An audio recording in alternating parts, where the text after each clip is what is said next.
Mapagpalang umaga po sa inyong lahat. Kayo po ngayon ay nakikinig sa programang Manalig Ka, ang isang oras na pagninilay at talakayan tungkol sa Ebanghelyo ngayong araw na ito, ikalawa ng Agosto, sa ikalabing-walong linggo sa karaniwang panahon. Tayo po ay napakikinggan ngayon sa radyo natin Gimba 105.3 FM at radyo natin San Jose 103.3 FM. At tayo rin po ay live na napapanood via live streaming. So mga brothers and reverend, kumaway naman po kayo sa ating mga tagapanood. At tayo po ay napapanood sa www.dioceseofsanjose.org, www.rngonline.org, at sa Facebook account ng ating programa, www.facebook.com/manaligka2006. At ito po ang inyong makakasama, ang Seminaristang Kapampangan. Nagbabalik po, Brother Raniel Soriano. At narito po ang Diakonong Samuños, Reverend Ian Andal. Ayan, at syempre, Reverend, ang ating may guest tayo. So, ikatlong beses niya na ngayon, Rev, na mag-guest dito sa ating programang Manalig Ka. Magpakilala ka, brother. Brother Ferdy Dukot po, ang seminaristang lumilipat ng San Jose. Yan. So, dati po, mga big time po yung mga host dito. Ngayon naman po, puro po kami mga big. Big size. Big size. Puro mga big lang po ngayong araw na ito. At natutuwa po kami po ay naka-ere ulit. Salamat po sa inyong pakikinig. Pero bago po natin tuluyang ipagpatuloy ang ating programa, tayo po muna ay mananalangin na pangungunahan ni Brother Ferdy. Sa ngalan ng Ama, ng Anak, at ng Banal na Espiritu. Amen. Ama naming makapangyarihan, salamat po sa pag-ibig na binigay mo sa amin at binigyan mo kami ng panibagong araw. Humihingi po kami ng tawad sa mga panahong hindi kami naging tapat sa iyo. Naway ipadala mo sa amin ng iyong Banal na Espiritu sa araw na ito para patnubayan kami. Naway sa araw-araw na aming pamumuhay, maging tinapay sana kami ng buhay para sa iba. In Jesus' name, Amen. Sa ngalan ng Ama, ng Anak, at ng Espiritu Santo. Ngayon naman po ay pakikinggan natin ang Ebanghelyo ngayong linggong ito na babasahin sa atin ni Reverend Ian. Sumainyo ang Panginoon. At sumaiyo rin. Ang mabuting balita ng Panginoon ayon kay San Juan. Papuri sa iyo, Panginoon.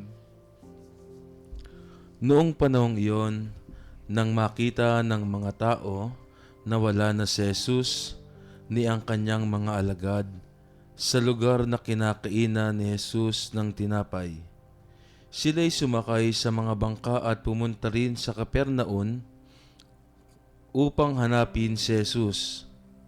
Nakita nila si Jesus sa ibayo ng lawa at kanilang tinanong, "Rabay, kailan pa kayo rito?"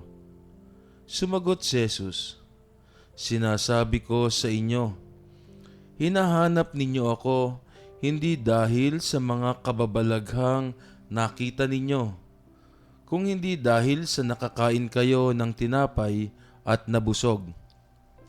Gumawa kayo hindi upang magkaroon ng mga pagkaing nasisira, kung hindi upang magkaroon ng pagkaing hindi nasisira at magbibigay ng buhay na walang hanggan. Ibibigay ito sa inyo ng Anak ng Tao, sapagkat siya ang binigyan ng kapangyarihan ng Diyos." Kaya't siya'y tinanong nila, "Ano po ang dapat naming gawin upang maganap ang kalooban ng Diyos?" "Ito ang ipinagagawa sa inyo ng Diyos. Manalig kayo sa isinugo niya," tugon ni Jesus. "Ano pong kababalaghan ang maipapakita ninyo upang manalig kami sa inyo?" "Ano po ang gagawin ninyo?" tanong nila. "Ang aming mga magulang ay kumain ng mana sa ilang, ayon sa nasusulat, sila'y binigyan niya ng pagkaing mula sa langit, dugtong pa nila." Sumagot si Jesus, "Dapat ninyong malamang Hindi si Moises ang nagbigay sa inyo ng pagkain mula sa langit, kundi ang aking Ama. Siya ang nagbibigay sa inyo ng tunay na pagkain mula sa langit. Sapagkat ang pagkaing bigay ng Diyos ay yung bumaba mula sa langit at nagbibigay buhay sa sanlibutan. Ginoo, wika nila, bigyan po ninyo kami lagi ng pagkaing iyon. Ako ang pagkaing nagbibigay buhay, sabi ni Jesus. Ang lumapit sa akin ay hindi na magugutom, at ang nananalig sa akin ay hindi na mauuhaw kailanman. Mga kaibigan, ang mabuting balita ng kaligtasan. Pinupuri ka namin, Panginoong Heso Kristo. Maraming salamat, Brother Ferdy, sa pangunguna sa dasal at Reverend Ian sa pagbasa ng ating ebanghelyo ngayong linggong ito. Muli po, tayo po ay napapakinggan sa radyo natin Gimba 105.3 FM at radyo natin San Jose 103.3. Tayo rin po ay live na napapanood via live streaming sa www.dioceseofsanjose.org at www.rngonline.org at sa paborito ng kabataan at ng buong bayan, ang Facebook. Sa ating Facebook account, i-like lamang po o hanapin, search ang www.facebook.com/manaligka2006 at napakinggan po natin ang ebanghelyo ngayong araw na ito, mga kapatid. Ano po? Na mula sa ebanghelyo ni San Juan. Yan. Ang ating pong ebanghelyo ay Reverend, ay parang tumutukoy po tungkol sa Pagkain. Kaya pala tayo malulusog ngayon. Kaya pala tayong tatlo ngayon nandito. kaya pala tatlong malulusog ang nandito ngayon dahil pagkain na nagbibigay buhay ang ating pag-uusapan ngayong araw na ito. At natutuwa nga po kami at kami po ay nakabalik dito sa ating programang Manaligka. So, parang Reverend, ito pong ating nabasang ebanghelyo ay para po akong nanonood ng teleserye, Reverend. Oo nga. Para po bang Magkakaugnay at magkakaduksong. ito po ba may kaugnay sa ebanghelyo po natin last week, Reverend? Nung isang linggo, hindi ako nagkakamali tungkol sa pagpapakain ng 5,000 tao sa pamamagitan ng 5 tinapay at 2 isda. Wow, 5,000 tao. So yun po. So yun nga po, gaya ng nabanggit ng ating Reverend Ian, yun po ay ebanghelyo po natin last week. At ang ebanghelyo po natin ngayon ay tumutukoy din po na tungkol sa tinapay din. May nabanggit din pong ng buhay. tinapay ng buhay. Tama ba yon, Brother Opo, Ferdy? tungkol pa rin sa tinapay ng buhay. Tinapay na nagbibigay buhay. Yan. Parang So, combat rin lang nung panahon ni Marcos. yun po bang nagbibigay ng busog noon? Yun. Matigas yun kasi tigas ng bato. So yung pong mga naabutan pa yung mga panahong yon, parang napaghahala tayo ata yung edad natin. So mga kapatid, yun nga po ang ating napakinggan sa ating ebanghelyo ngayong araw na ito. Yun po ay parang nanonood tayo ng teleserye. Ito po ay kadugtong nung ating last week na ebanghelyo. At mga kapatid, yun nga po ang ating pagninilayan, ang ebanghelyo tungkol sa tinapay ng buhay ngayong linggong ito. At huwag po sana kayong aalis at sama-sama po nating pagninilayan ang ebanghelyong ito na ating binasa sa pagbabalik ng ating programang Manalig ka.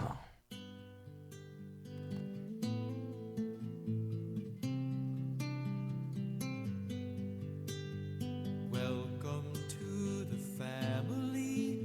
We're glad that you have come to share your life with us as we grow in love, and may we always be to you what God would have us be, a family always there to be strong and to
Nagbabalik po ang programang Manalig Ka at ito pa rin po ang seminaristang Kapampangan ang nagbabahay-bahay, Brother Raniel Soriano. Ang diakono ng Munyo, si Reverend Ian Andal. Brother Perdy Dukot po, ang seminaristang lilipat ng San Jose. Wow. So parang inspiring naman ang ating kanta kanina, somebody to lean on. Sabi ng ating kanta. So yun nga po, babalik po tayo sa ating pinag-uusapan bago po maputol ang ating programa. Ay pinag-uusapan po natin ang tema po ng ating ebanghelyo ngayong araw na ito, 2 ng Agosto sa 18 linggo sa karaniwang panahon. At syempre para po ikwento sa atin muli, Brother Ferdy, ano po ba yung nangyari sa ating ebanghelyo ngayong araw na ito? Yun nga po yung nabanggit kanina ni Reverendo na ang ating ebanghelyo ngayon ay katuglong nung last Sunday. Then, ang continuation niya yung ngayong linggo at sinasabi niya na kung babalikan natin yung gospel natin ngayong araw na to, kung titignan mo yung mga tao during that time, talagang may himala na, meron ng himala, pero up to that time, wala pa rin. Kulang pa rin yung ano nila. Parang naghahanap pa sila ng something more. Parang hindi pa sila naniniwala, Brother Yun nga, Ferdy. may himala na, ang ginagawa nila, gusto pa nila lang isa pang himala. Kaya, Hindi pa nabusog. So pwede mo ba kaming i-remind, Rev, nga yung ano ba yung so last week sabi nga ni Rev kanina ay nagpakain na siya ng 5,000. tao. So kumain na sila at parang ngayon humihingi pa sila. ng Di- panibagong pagkain talaga. Pagkain na naman ang hinahanap. Kaya siguro tayo ngayon tatlo ang narito ngayong araw na ito dahil puro pagkain Nabusog. at kabusugan ang ating pinag-uusapan. So magandang itanong natin, brothers at saka si Reverend, bakit kaya sinusundan ng mga taong ito si Jesus? Kaya Primarily, siguro, ano kayang hinahanap kaya nila? Hindi man siguro yun siya sinasabing himala. Mhm. Masabi nga sa gospel kanina, ang dami ng kababalaghan na ginawa ni Jesus. Nandoon yung pagpapakain sa 5,000, pagpapagaling sa mga may sakit. Pero na-observe ni Jesus na kaya sumusunod, hindi dahil dun sa mga miracles na ginawa niya. Hindi dahil naniniwala sila sa ginagawa ni Jesus na kababalaghan. Kung hindi sumusunod sila dahil nabubusog sila, parang iniisip nila yung kagustuhan ng kanilang pangatawan o para mabusog lamang sila. Dahil doon, libre nga naman. Tulad ngayon sa ating sitwasyon sa buhay, kapag ang isang simbahan ay may pakain, dumugin talaga ng mga tao. Ay, tama po yun. Parang si Brother Ferdy po may kwento tungkol dyan sa mga pakain-pakain na yan. Ayun nga po yung aking karanasan sa Pampanga na bakit dumadami daw yung ibang sekta at ako mismo po, mga brother sa reverendo Mga kapitbahay mo mga yata. kapitbahay ko nabigla ako kasi dating Katoliko, ngayon ano na. May iba ng sekta. May ibang sekta na. Tapos nagtanong-tanong ako. Yung pala yung reason. May libreng pakain pagkatapos ng Bible study. Tapos may puhunan. May puhunan. Puhunan, libre pa. Ay, hindi pala libre, pautang. So yun po, parang nakikita natin yung mga tao dito sa Ebanghelyo at saka yung mga tao ngayon sumusunod kay Jesus dahil may benefits, Opo. dahil may pakinabang. Yun nga, kwento mo, brother, para nga naman, di ba? Para maakit yung iba, magpakain ka, sigradong Talagang dadami dudumog ang Mami tao. ba? Dadami yung members. Parang yun yung strategy ng ibang mga sekta ba kaya nakukuha sila ng mga Katoliko, may pakain, may libre pang Pabahay. may pabahay, Pabubong. pabubong. So may mga ganun pala, Rev, yung mga May paasawa pa nga eh. wow. Kailangan mo nang mo-convert bago mapakasalan yung kanilang Oo. So kailangan ka munang convert bago ka mapangasawa mo yung iniirog mo. o parang naalala ko yung homily one time ni Father Bong. Diyan sa sinasabi ni Rev na ano ba ang mauuna? Pananampalataya o pag-ibig? Parang ang lumalabas, Reverend at saka Brother Ferdy, ay parang itong mga tao sa Ebanghelyo at yung mga tao ngayon parang hindi pala sila talagang naniniwala. Pero parang naaakit sila dun sa mga benefits na kanilang makukuha. Hindi po ba? Kaya nga Opo. siguro ngayon, kahit nga naman siguro yung parang yung pagtao, gutom, naghihirap, syempre, ito nga may temporary solution ka na ibibigay, kumbaga pantawid gutom. So, kahit hindi sila talagang naniniwala, ay nakikisama-sama na lamang sila. Yun nga po, nakwento ni Brother Ferdy, yung ating, yun daw po mga kapitbahay niya. So, halos balahat, Brother Ferdy, ay nailipat na yun. Hindi So, parang- naman, pero marami na ring nakuha. Siguro masarap yung pagkain ng iba. Parang yan yata ang yung mission. Siguro may mga karanasan po kami sa pagbabahay-bahay kung saan sa bahay-bahay, no, parang 4 na buwan, mahigit na ako sa Muñoz. Tuwing Thursday, yun nga po ang programan sa parokya ng San Sebastian. At yun nga, si Rev last Friday ay nakasama na natin. At dun nga sa ating pagbabaybahay, may experience din po tayo ng pakain. So, pwede ba kayong magkwento mga brothers, mga brother at saka si Rev, ano ba yung may experience na ba kayo last time? Si Brother Ferdy, twice nang nagbahay-bahay tungkol dyan sa Nung una, pakain. umuulan. Pero Mm. busog na busog. Busog na busog. Oo, maraming pinapakain yung pinupuntahan natin. At the same time, mayroon din tayong binibigay na pagkain sa kanila. Ano naman yung pagkain na binibigay natin, brother? Yun nga po yung, di ba, house to house, after ng house to house, at the end, mayroon tayong misa. Oh. Mayroon tayong Santa Misa. Kasi nga, pinapakain ulit natin sila. So, may mesa at may misa. Yan. Kaya nga po sa ating mga Katoliko, mga kapatid na tagapakinig ngayon ng ating programang Manalig Ka, napaka-importante po at yun po ang bibigyan natin ng pansin ngayong linggong ito. Ang pinakasentro ng ating pananampalatayang Katoliko, ang banal na misa o ang Eucharistia. At doon nga po, sa Eucharistia ay nakakatagpo natin ang tinapay ng buhay. Yan. So, Amen. yan, tinapay ng buhay. Brother Ferdy, may gusto ka bang sabihin tungkol dito sa tinapay ng buhay? Parang may kanta yata yan, di ba? Alam niyo ba yun? Ikaw, Oo, Jesus. ginawa ng mga, ni Father Manuling Francisco yata. Yan. Oo. Si Jesus ang tinapay ng buhay. Gaano po ba ka-importante, Reverend? Siguro yung mga kapatid natin ngayon nakikinig, bakit ba sa lahat ng sakramento ng simbahan, ito po yung required na weekly ay ipagdiwang natin. At weekly po dapat tayo ay magsalo-salo. Di po katulad ng binyag, di ba, brother? Once lang, confirmation, isa lang. Pero itong misa, parang napaka-importante talaga nito, Reverend. Ano nga po kaya itong importansya nitong Eucharistia o banal na misa? Sabi nga raw, ang banal na misa ang pinakamataas na uri ng panalangin na kung saan sentro ng ating buhay Kristiyano. At kung paano siya naging sentro ng buhay ng isang Kristiyano dahil ito yung kauna-unang nagpapalakas ng ating buhay espiritual, ng ating kaluluwa. Hindi sapat yung sinasabing may malakas tayong pangatawan dahil sa mga pagkain kinakain natin physically.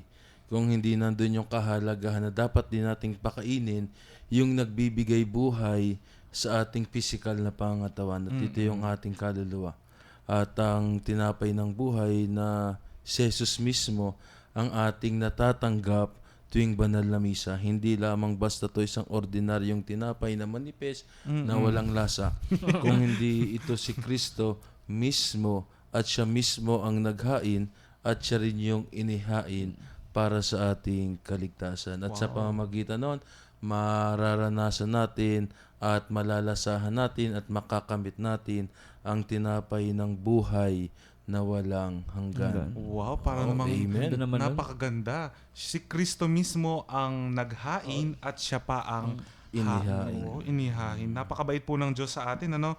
At napakapalad po natin sa atin pong mga Katoliko.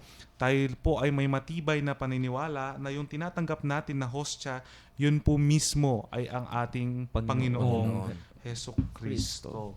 So, Brother Ferdy, ikaw ba, ano bang masasabi mo tungkol dito sa ating banal na misa? Para sa iyo naman, so after 10 years sa seminary formation, araw-araw, nagmimisa. Nagmimisa. Yan. So, ano ba itong banal na misa? But sa tingin mo, brother, ito'y pinakasentro ng ating pananampalataya. Yun nga po, yung kapag sinabing misa, ito yung oras o panahon na si Jesus Christ mismo ang tinatanggap natin, ang kinakausap natin. Kung titignan mo nga yung misa, di ba sabi natin dalawang part.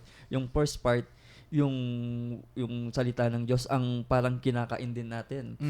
Yung second part, yung mismong katawan at dugo na yung kinakain natin. Di ba napakaganda ng kahulugan ng Santa Misa sa ating mga Katoliko na kasi yung iba, di ba, puro yung sa kanila, Puro salita. puro salita Oo. ng Diyos lang. Mm-mm. Pero yung sa ating mga Katoliko, salita ng Diyos, at the same time, si Jesus Christ mismo ang talagang tinatanggap natin sa pamamagitan ng banal na hostya. Napakaganda, napakapalad nating mga Katoliko. May salita at may tunay na katawan at dugo pa. Naalala ko, brother at saka Reb, yung kwento nung ninang ko. So, ninang ko siya sa Binyag. Dati talagang Katoliko siya. Nagsisimba siya linggo-linggo dahil yung bahay nila malapit lang sa simbahan. Last time, nagkita kami, nagmano ako. Tapos, parang ang payat-payat ng ninang ko. Sabi ko, nagmano ako. Ninang, ba't pumayat po kayo? Sabi niya, nagsasakripisyo ako dahil nakatagpo ko na ang tunay na Panginoon. Sabi niya, ngayon pa yung ninang ko, nag-iba ng sekta. So parang itong sekta nila, ito po, kung tayo tinatanggap naman natin si Jesus na tunay na katawan sa salita, sila pala sa kanila, pagdating ng Sabado, ay hindi na sila kakain. Dahil daw yung salita ng Diyos, yun ang magpapabusog sa kanila. Kaya pala, nakayayat May na ganun siya. pala ngayon. Oo, nabigla ako. Hindi ko inaasahan na Sabado bawal kumain para daw dun sa Linggo mabubusog sila doon sa salita ng Diyos. Pero sa ating Katoliko nga, nabubusog tayo sa salita ng Diyos at nabubusog din tayo doon sa tinapay ng buhay. So, Reverend at brother, parang may acronym tayo ngayon. Parang naiiwan sa ating mga... Para mas mabilis nating matandaan. Oo, yung banal na misa. At yun nga po, isa-isahin natin. So, yung mga misa sa Tagalog, pero ito pong mga equivalent nila ay nasa wikang Ingles. At iisa-isahin po natin. Brother Ferb D, ano bang ibig sabihin ng letter M? M, memory. Letter I, intimacy. S, sacrifice. At yung pinakalas, yung A, yung action. So, pero dun muna tayo sa memory. Memory. Yan, siguro yan ang pinakamahirap. Reb, ano ba itong, dahil makakalimutin tayo. Yeah. Kaya yung pong mga ibang Katoliko, nakakalimutan pong magsimba tuwing linggo. Panawagan to. Amen. So, ano itong memory, Rev? Ano po ba itong... Sinasabi natin ang banal na misa ay isang memory o memorial. At kung titingnan natin at isasali natin sa wikang Tagalog, ang memory o memorial ay pag-alaala. Pero pag-alaala. sa mismong banal na misa, hindi lamang kasi pag-alaala muli nating balikan ang huling hapunan. Kung hindi sa banal na misa, muling nangyayari yung nangyari noong muling hapunan. Wow naman. Ganda Kaya na. sabing araw, muli nararanasan natin yung misa na ginawa ni Jesus nung huling hapunan. Wow naman. Talagang Amen. napakaganda. Amen. Amen ako So, dyan, Rev. memory. Ito po ay Memory. pag-aalaala at pagsasangayon. Oo. Narinig ko yung isang pare na Tagalog.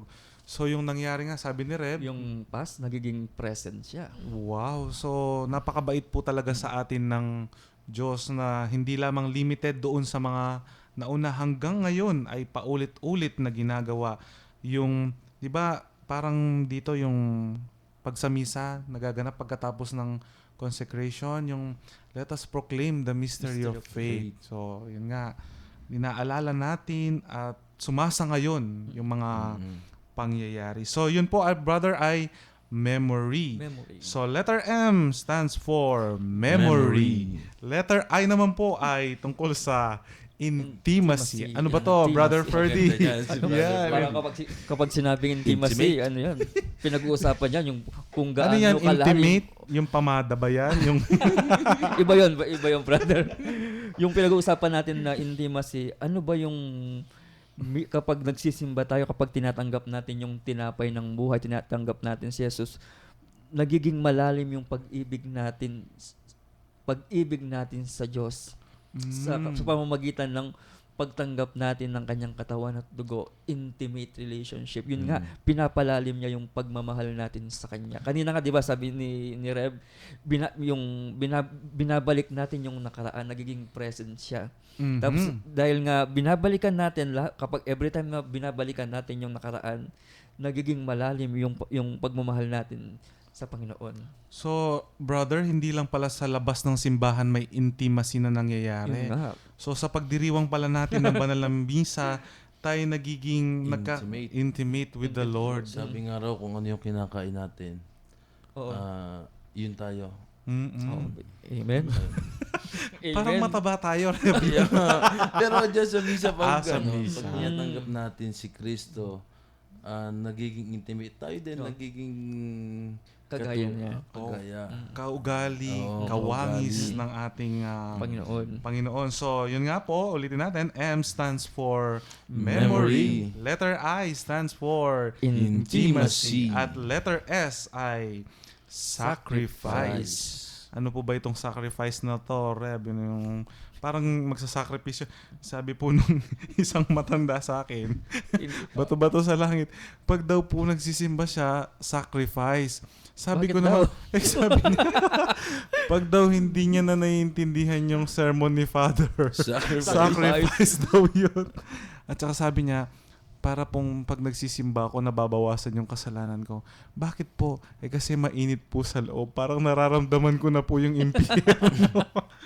Hindi po, sabi nga po hindi po yung sacrifice lang po na ganon. Yung pong sacrifice po ng ating Panginoong Hesukristo.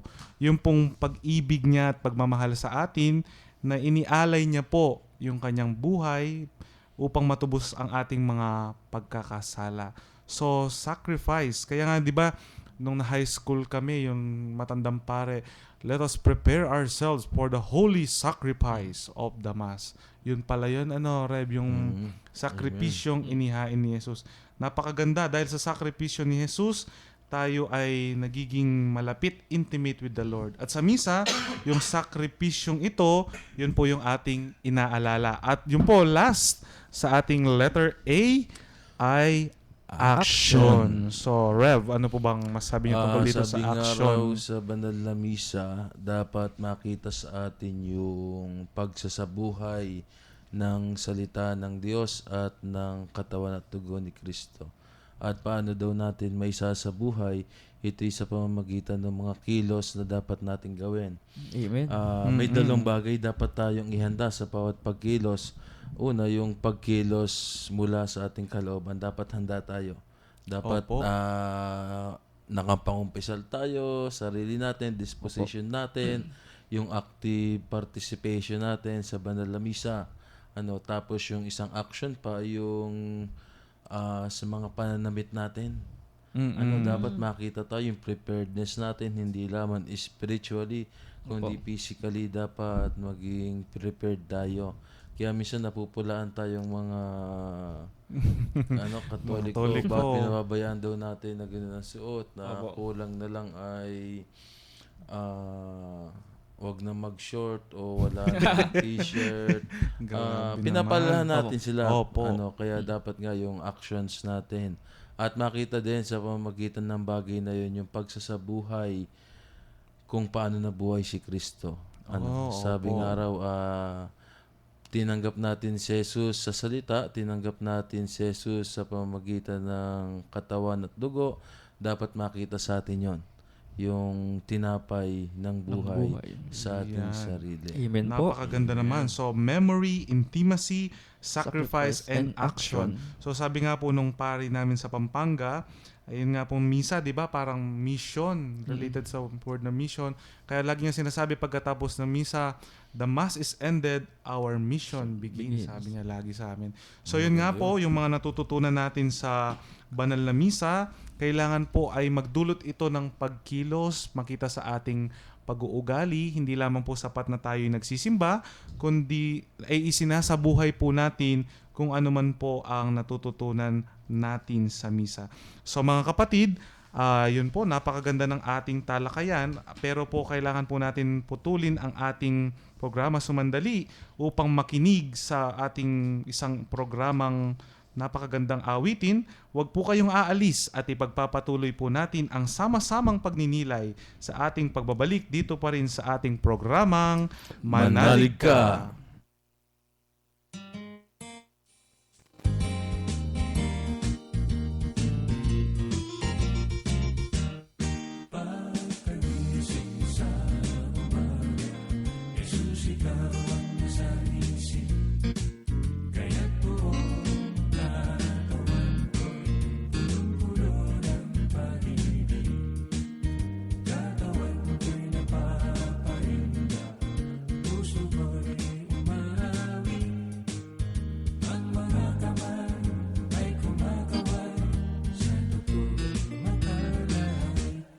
Bewang ko'y kumikempo, para ko'y nagchat-chat-chat. Mga kamay kumakaway, nagpupuribong sila. Lumulundag sa tuwa, sumasayaw, kumakanta. Ito ang tanghalay ko sa'yo, Ama.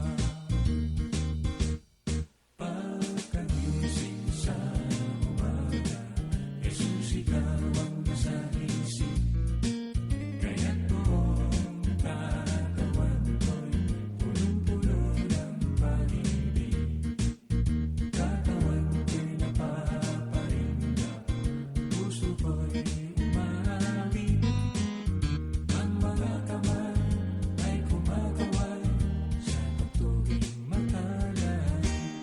Bewang ko'y kumikempo, para ko'y nagchat-chat-chat. Mga kamay kumakaway, nagpupuribong sila. Lumulundag sa tuwa, sumasayaw, kumakanta. Ito ang tanghalay ko sa'yo, Ama.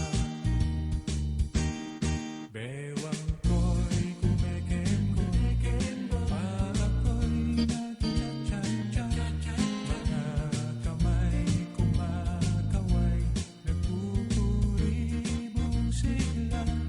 Lumulundag sa tuwa, sumasayaw, kumakanta. Ito ang tanghalay ko sa'yo, Ama. Ito ang tanghalay ko sa'yo, Ama. Ito ang tanghalay ko sa'yo, Ama. Maraming salamat Brother Frankie sa isang nakakaindak na awitin pampagising sa umaga. So nagbabalik po ang programang Manalig Ka. Ito pa rin po ang seminaristang kapangpangang nagbabahay-bahay, Brother Raniel Soriano. Ang Diakono ng Muñoz, Reverend Ian. Ang seminaristang lumilipat ng San Jose, Brother Ferdy Dukot po. Wow. So brothers, so ngayon pong Na puntong talaga ito ay... nananawagan. Ngayon pong puntong ito, dadako po na tayo sa paglalagom tungkol po sa ating mga napag-usapan tungkol sa Ebanghelyo ngayong araw na ito. Yun nga po pinag-usapan natin tungkol sa pagkain o ang tinapay ng buhay.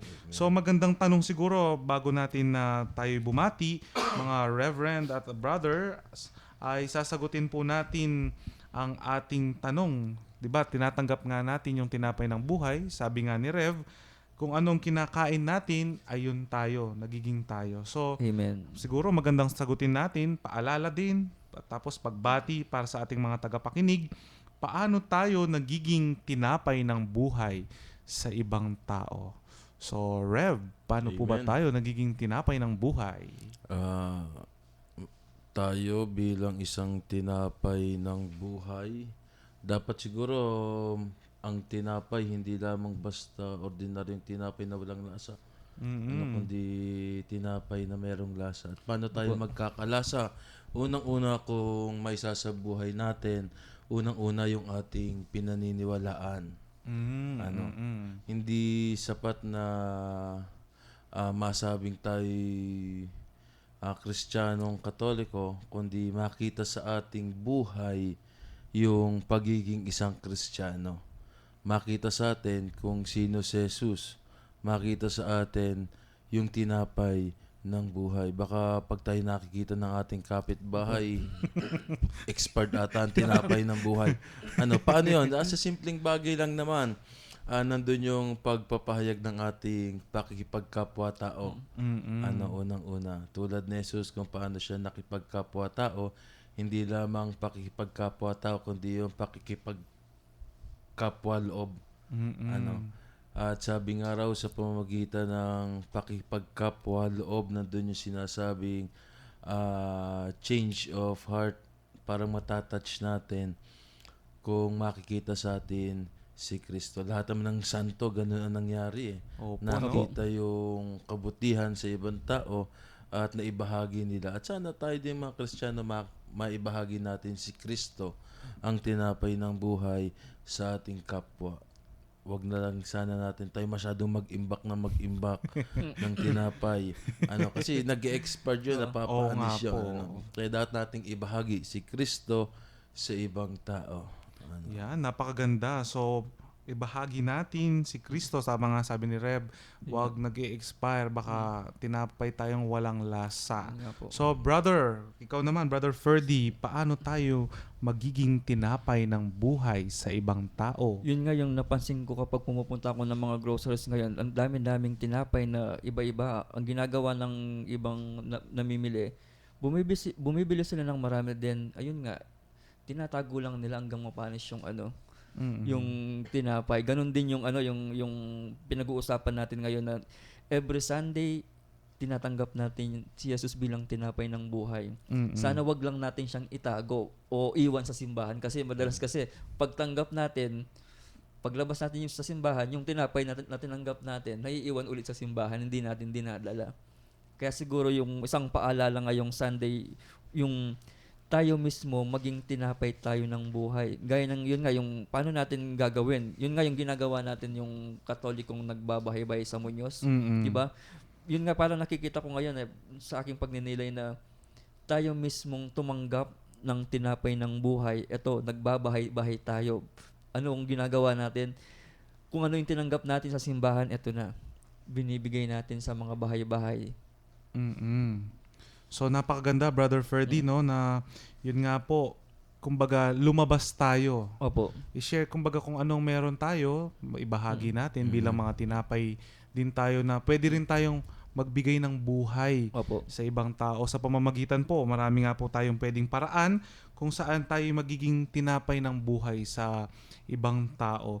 At yun nga po, wag po nating kakalimutan, mga kapatid, na kapag tinatanggap natin ang Panginoon sa banal na misa, ay nagiging kawangis at kamukha po natin siya.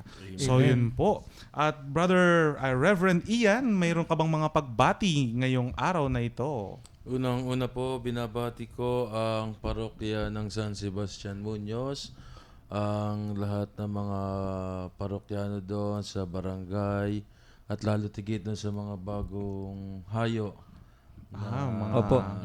lay minister kahapon. Oo, kahapon lang. Kaya good luck sa misyon.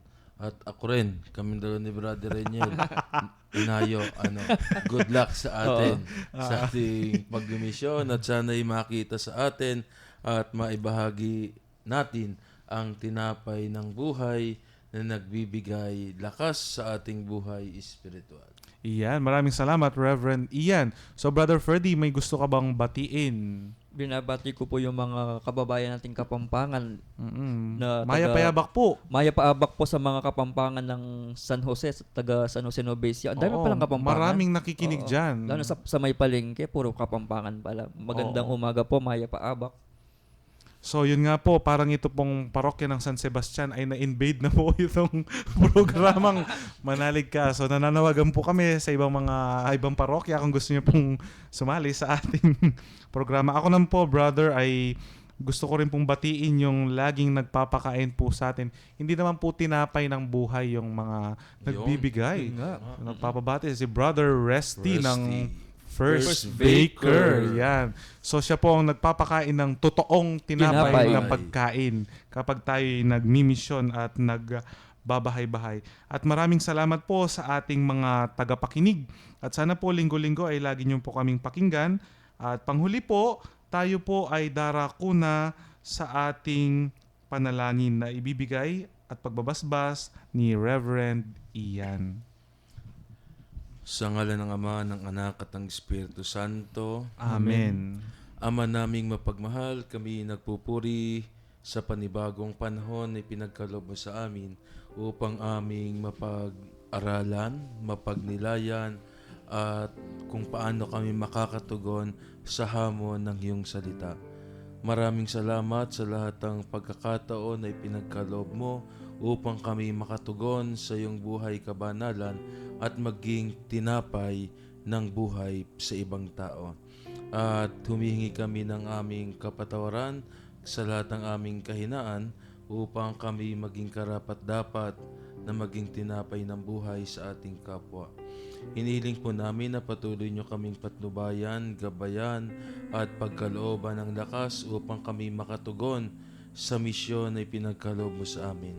Ang misyon na maibigay si Kristo, ang misyon ay maibahagi ang tinapay ng buhay. Hinihiling po namin ito sa ngalan po ng inyong banal na pangalan at sa tulong po ng inyong mahal na inang si Maria.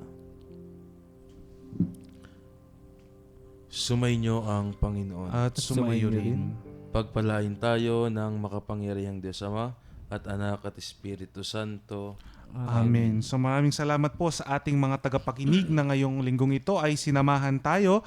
At syempre po kami pa rin po ang inyong mga kasama. Si Reverend Ian Samuñoz. Brother Ferdy Dukot po. At syempre po ang seminaristang Kapampangang nagbabahay-bahay, Brother Raniel Soriano. Diyos tiyagnina, kada kayo amin apo. Amen. Amen.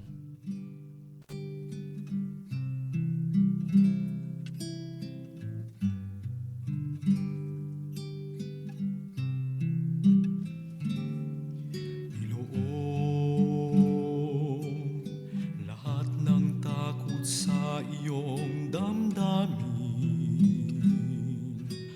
Ang pangalan niya lagi ang tawagin at siya'y nakikinig sa bawat hinaing.